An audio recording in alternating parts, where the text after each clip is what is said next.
So Snowpiercer does not actually feature Melissa McCarthy, although Damn, but it has a really interesting cast otherwise. Yes, it does. And it might be interesting if it did. It would be certainly end differently. 1,000 people in an iron box. 18 years I've hated a train. 18 years I've waited for this moment. This is this movie that there's been a lot of backstory about it getting to movie theaters, and it is arriving in movie theaters after, you know, some worries about getting recut for American audiences. It's not. It's full 126 minutes. The natural inference is, boy, this must be a real stinker.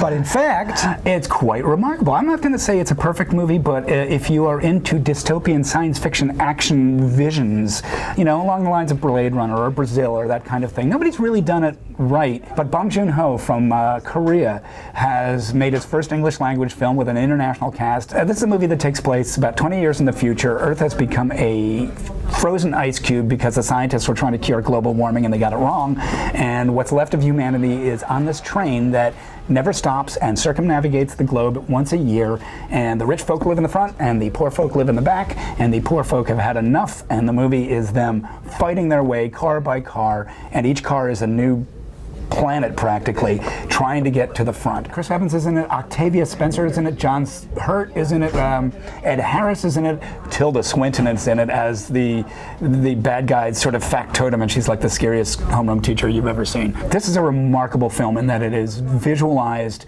with just imagination and detail and paced incredibly well. It never really stops. So it's fascinating that on the one hand, it has a lot of the elements of your classic summer blockbuster. It's action and it's exciting, but also it's a really interesting and visionary film. It is. I think the executives who were releasing it felt it was too dark, perhaps too violent for mainstream consumption. I disagree. It is a remarkable film, and I think it deserves to be seen by as big an audience as possible. It's Snowpiercer. It deserves to be seen. I'm Ty Burr. And I'm Mark Feeney for the Boston Globe.